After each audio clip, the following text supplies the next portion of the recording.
We are here today with T. Ray McJunkins, who is seeking the Ward 1 seat on the Springfield City Council in the April 2nd election. We appreciate you being here today and invite you to start by providing an opening statement that introduces voters to who you are and why you are seeking this office. Of course. I am T. Ray McJunkins. I serve here in the city as a senior pastor, lead pastor of Union Baptist Church, which is the second oldest African American church in the city. I follow three other leaders. I'm the fourth pastor in 116 years. So stability and leadership is there at the church. I am running for Ward 1 Alderman simply because one, as a pastor, I think clergy should step up and speak up in the leadership role of the city. And then secondly, I'm running because simply I want to make a difference with the commission, the council rather. Okay. Excellent. So you are taking on an incumbent. So Yes. What led you to challenge someone who's already been in the seat for a while? And of course, 2015, I ran and took just a little over a fourth of the vote, and I thought that was good for a first-time run. Quick history as it relates to the number of times Abraham Lincoln ran for president before he was elected, and I think the unfortunate thing is that many people are not voting based on issues, but they're voting based on that name recognition. And I stress, unfortunately, that's out there. But this gives me the opportunity, well, the first time gave me the opportunity to get my name out there. And now I think the name is out there. Okay. So what do you see as the one or two most pressing issues facing Ward 1, and how would you work to address them if you're on council?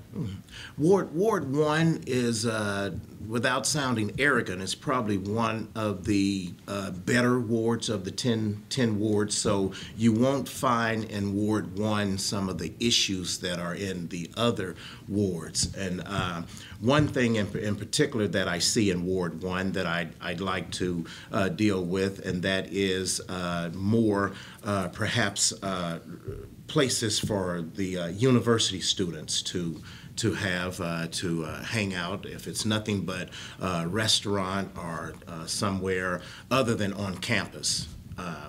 That's the thing of Ward 1. But then for the entire city, I have a grave concern for infrastructure and economic development. Just quickly for students to hang out, are you talking housing or possibly as well, or just Housing possibly Okay. as well, but that's not the top priority. Mainly recreation for the students. So recreation. Okay. And, go and ahead. I stress beyond just the campus. Okay. You said citywide infrastructure is a big issue. Yes. And any in particular? I mean, roads, bridges. What are we talking about here? Beginning with the older home areas, the older residential areas, the drainage, sewage. Over the past 4 years, great works have been done with sidewalks and handicap accessibility along the sidewalk, but there are some serious issues with the sewage, the drainage, especially in the older areas. Myself, 11th Street is a busy street, and quite naturally the busy streets get most of the well, that's where the traffic is, and where there's traffic, the streets get torn up, and those areas, major streets, need constant attention. Okay. We would argue, as an edit board, that one of the pressing issues facing our city is homelessness. And how would you, as an elected official, work to address that? Of course, that I issue? agree with that, homelessness. I think the few agencies that we have that deals with homelessness should partner with churches. one of the things, and I don't say this loosely, but one of the things I hear often is that, oh, we are a city where there's a liquor store on every corner. I discovered there's a church on every corner. And these churches are closed up. No, certainly not bashing any of the leaders or how the church is structured, but if any religious organization is going to live up to what we believe our mission statement is, it is to help those who are less fortunate or is homeless, and that partnership would include anything from opening doors to feeding, assisting in what other agencies are already doing. But the key is the partnership. When you say open doors, do you mean like for shelter if it's cold, or do you mean what? I guess elaborate on that. Well, to my understanding, places like Helping Hands or Contact Ministries, 8 o'clock, from 8 o'clock to 5 o'clock, there, everyone has to get out. Yeah. Okay. In those hours, those are some churches' typical business hours, to be able to accommodate the homeless during those times. So they have somewhere to go. Yes. Okay. Yes.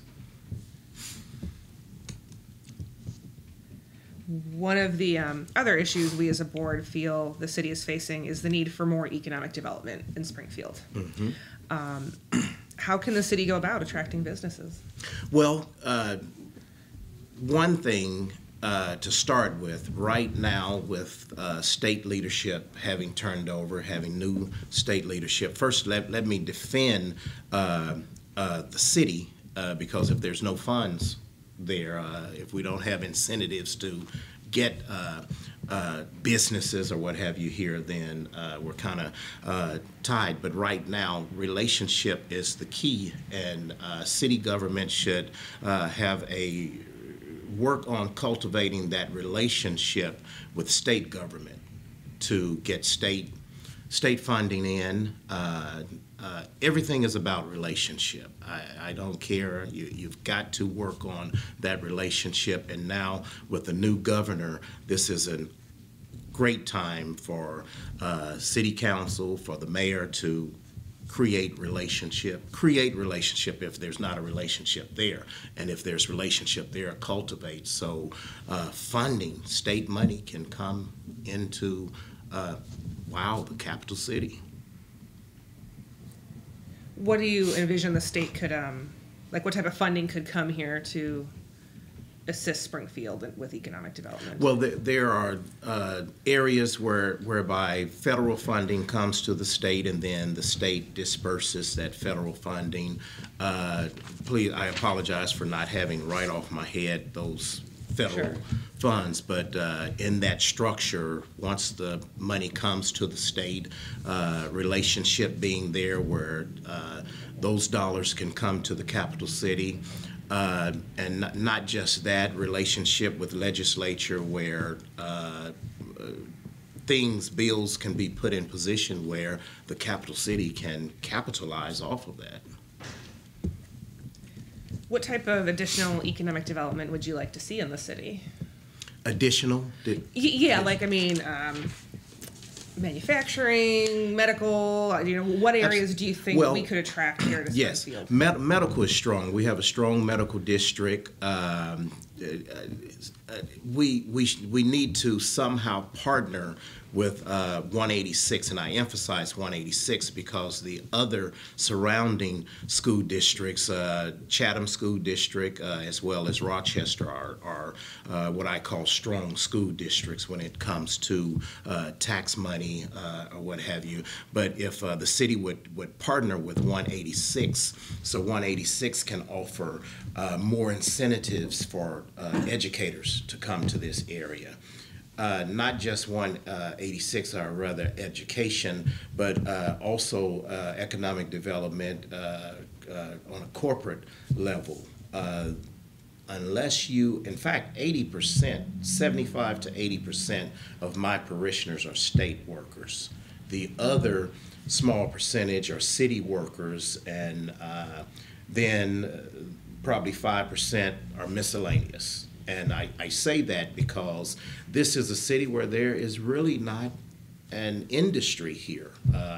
Of course, we have bond. Other than that, we don't have a Caterpillar or a John Deere or anything to that nature. And by partnering with the state, I'm work toward getting those kinds of businesses here. But the state, of course, has a lot of budget problems of its own. The projections are that this budget is going to be about a couple billion with a B, out of balance.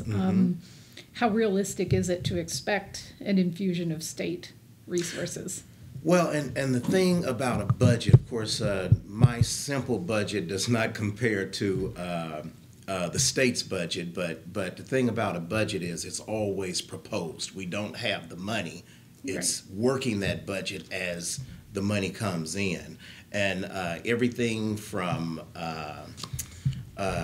legalizing marijuana to other small tax increases, and I emphasize small tax increases because, and when I say that, I think we should always make it clear the difference in property tax and sales tax, and sometimes they're mixed up or not clear on that.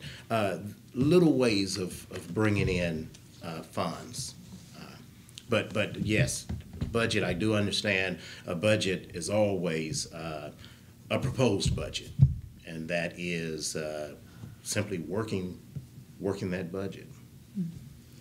What do you think have been some of the obstacles in attracting business or economic development to Springfield? Well, for one, we've got to talk our city up, and what a great city it is. Of course, I know everything stems off of Abraham Lincoln, but there are other things here that we can talk the city up and make it enticing. Again, I mentioned earlier, I think, about incentives, small incentives for businesses to come here. It's still getting off the ground in a lot of ways, but how would you describe the progress of the Land of Lincoln Economic Development Corporation? Well, I think I've been here 16 years, and over that 16-year period, I've seen economic development evolve, not as fast as I have in other cities, but I can say it's not standing still. In fact, that's another reason why I want to be part of the council. I'm running for alderman, is I want to accelerate that evolving that I see is taking place. The city is one of the various entities that contributed money for the EDC to get started, $250,000 in last year's budget. That same amount is in the budget that will be up for approval this month. If you were on council, do you think that's an expenditure you would approve of? Yes, I would. Okay. I would. And that's simply because by any means necessary, economic development needs to take place. That's a priority. Okay. The city's budget the last couple of years has been tough financially, been short on revenue projections, and during that time the council approved several tax increases, a sales tax increase, hotel motel tax, telecom.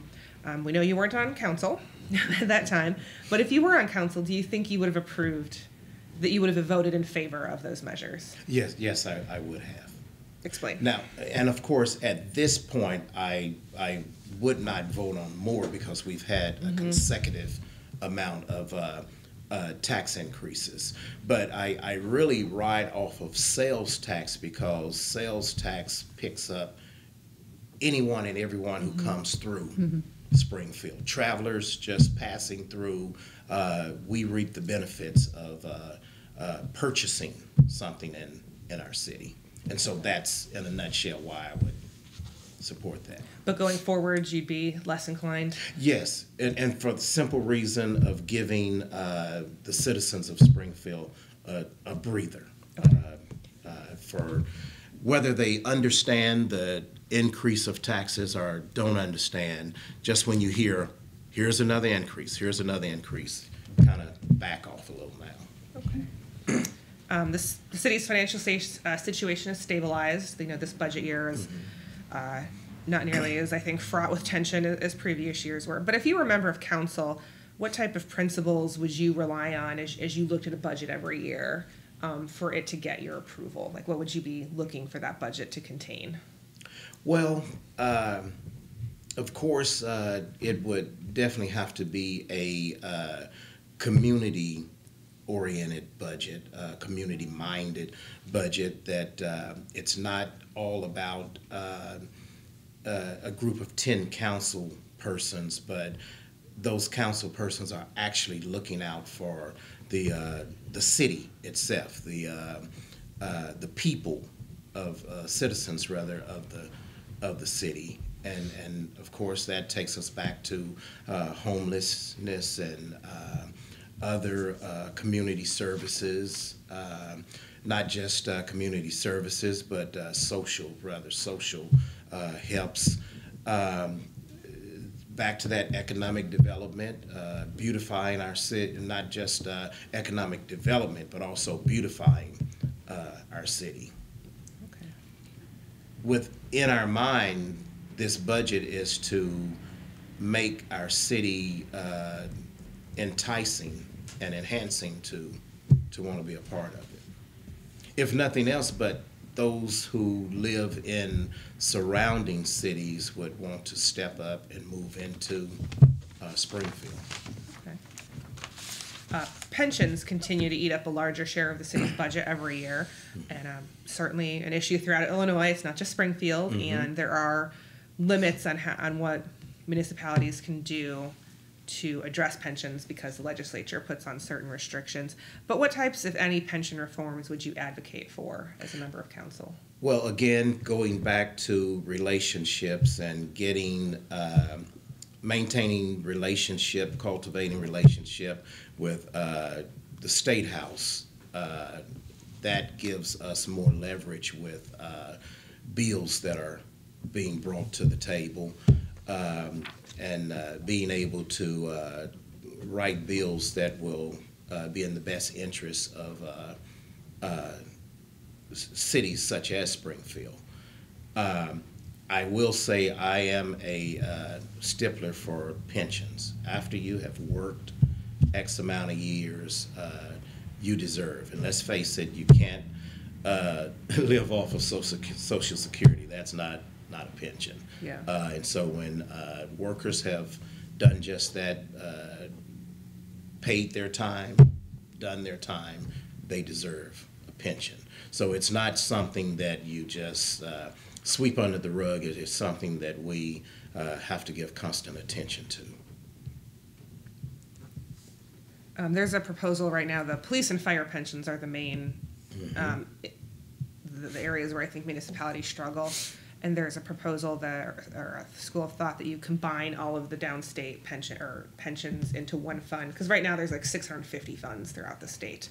There's a proposal that put all of those funds into one so you can have efficiencies and manage it a little bit better. Would you be in favor of that? The fear of combining anything, no, I'm not for that. Okay. And my reasoning is that I fear that it will not be dispersed evenly or correctly, even though we say it's for the betterment, it's more efficient, or what have you. I just fear that it will not be handled like that. Okay. A big factor in city government is CWLP. You know, what issues do you see with it, and what would your priorities be? Well, regarding it. One thing we've got to capitalize off of CWLP. Very few cities have their own electric company or means of generating electricity. And for that reason, we've got to really refine everything from the management of CWLP to the hiring practices of CWLP.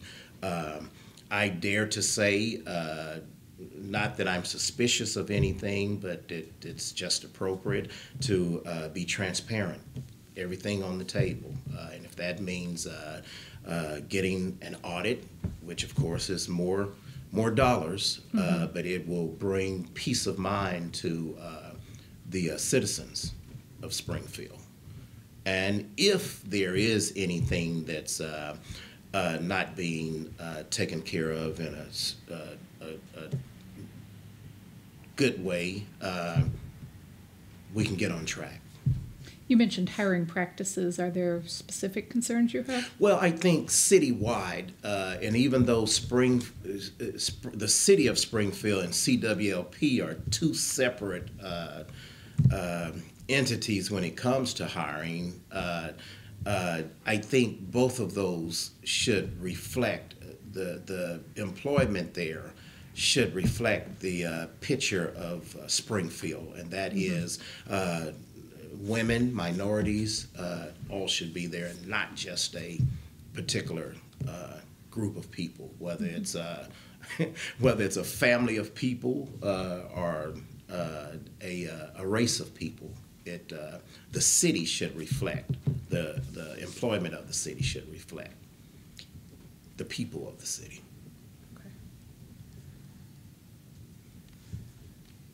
From an I had one more CWLP. From an energy generating standpoint, what do you see as the future in terms of broad principles the city should be looking at? Well, again, the lake is a great entity. Now, I will say my fear is, and I'm not on top of it, but the talk of, I think it's Pawnee or just outside, the talk of drawing electricity from there, I have a concern if that one lake is going to be able to provide for Springfield and Pawnee, and then after Pawnee, another. So we need to be proactive now. If that's what we're going to do. I'm not against that, but we've got to think farther than just the right now. Tourism has become an oft-talked about topic during the past year. Do you think Springfield is leveraging its attractions in the best way it can to attract tourists here? I think, of course, we capitalize on Abraham Lincoln. I think, I'm not sure what, but I think more can be done to draw in.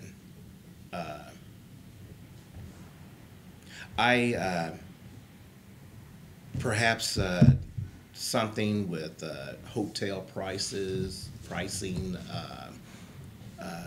just other, a number of things perhaps could be done with that. One of the hot topics the last year and a half has been the Y Block. What do you think should go on it? Well, because of its location, I think it would be, and this may be just personal with me, but I think the Y Block would be a great place to create and these are my words, a Central Park, something, when you consider that location and the beauty that could really take place there. Are you talking like Central Park, like New York Central Park, or like Central given like its location? Central as in central, yes. So what are you talking about having there? I mean, just yes. Greenery, flowers, greenery, a place to for meditation, a place to senior citizens watch traffic. Young adults, married couples bring the babies out, a nice weekend place.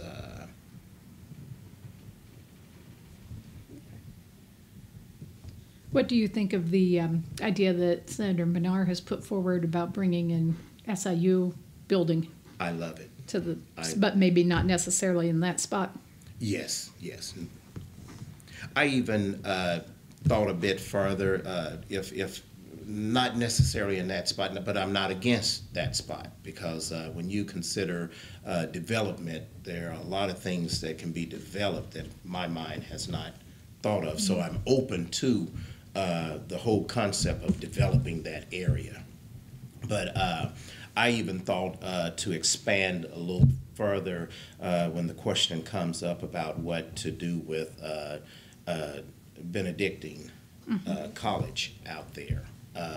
Perhaps doing something on that north end with SIU. And Okay. Other hot topic has been Capital Township and whether it should be merged with either the city or the county. Do you think it should be merged? And if so, with which entity? I'm against that. Okay. If it's going to be merged, of course, the city merge with the city.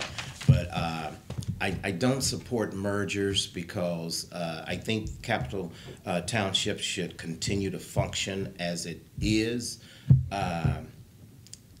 If it merges, I fear it disappears.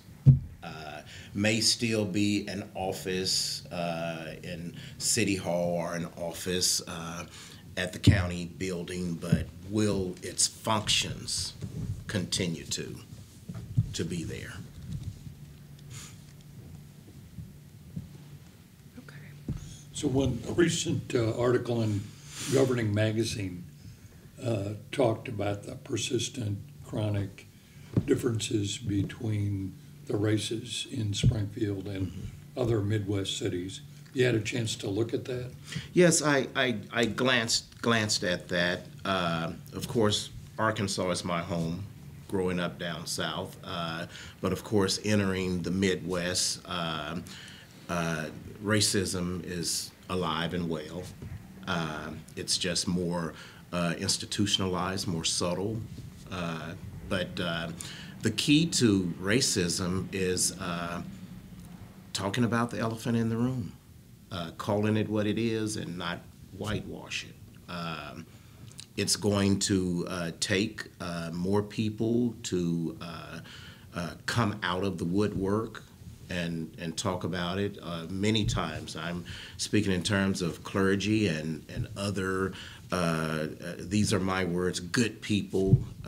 It's got to go beyond just talking among our comfort zone and saying some things that's uncomfortable. I have two close friends, one of just personal testimony, one of my deacons, his name is Jim Dixon, and then I work closely with the coalition with Jim Dixon, who is with the labor union. And so whenever I have the two together and we're in a room together, though it's a joke, I make it clear. I say, are we talking about black Jim or white Jim? And this is what we have to do, not tiptoe around, but just be point. What are we talking about? This is what we're talking about. So one of the references in that and kind of living in Springfield, people see kind of the dividing line, as it were, the 11th Street corridor, the railroad. So will the rail relocation, what will the impact of that be? Will that help or hinder? I don't think it will hinder. I think we have to really handle it carefully. The people that you hear talk about the divide are those who have been here a long time. I mean, a long time. And they have not realized, again, 16 years, I'm in my 17th year of being here, but being an outsider, I can see a picture that those who have been here for years cannot see. So I don't like saying east side, west side, black side, white side. I don't care for that at all, because the people who are saying that, they choose to use that terminology. Now, when we say the corridor, the railroad tracks, or 11th Street or 9th Street is the dividing line, is simply because over a period of time, it once was the dividing line. Let's be honest, it once was, but that was when the West Side ended at MacArthur. Right. Now, if you really check out the layout, the demographics, there's a good possibility that MacArthur is what divides the East and West. But because we've said that, East Side, West Side, so long until we have not awakened to see, oh my God, it's not what it used to be. And so as the economic development, the corridor comes through, we've got to build around that to create a area that will be obvious that there is no dividing line. So, once you're elected to the council, would there be particular policies that you'd really want to take a look at that may serve to perpetuate that difference? Economically, police, housing? That would be one way. I hesitate on that because I think a person should have a choice to live where. Because I'm a police officer, I should not be forced to live in a certain, and I say that because there are some good old parishioners who feel like the pastor should live next door to the church. Every city I've pastored, I've had 3 pastorates. My first, the church was on the north side. I purposely lived on the south side. My second, the church was on the south side. I purposely lived on the north side. And of course, my church now is right close to the downtown area. You may say east side, I don't know, but I live out by the lake. And that's a personal thing because when I leave work, I want to go to my place of my home. But if you work every day, police officer more so, on the beat, and then the city wants you to live on the beat, do you really ever get any peace? And now the extended thing with that is, do I really want a police officer that's so stressed out until he never gets a relief from his job? Because he's on it all the time. Now, someone will say, well, I love my job, so I'm all into my job. But even the clergy has to take a break and pull away sometime. Right. So that's my thought on that. Well, we thank you for meeting with us today, and we invite you to give a brief closing statement as to why voters should choose you on Election Day. Sure. Again, I've been here. I'm in my 17th year of being in Springfield. I've had time to evaluate the city of Springfield. I do not bash the city. I see so much potential here in the capital city of Springfield, Illinois. And I think if you vote for me, then I can make that difference. I can make this city, help make this city evolve into the potential that it has.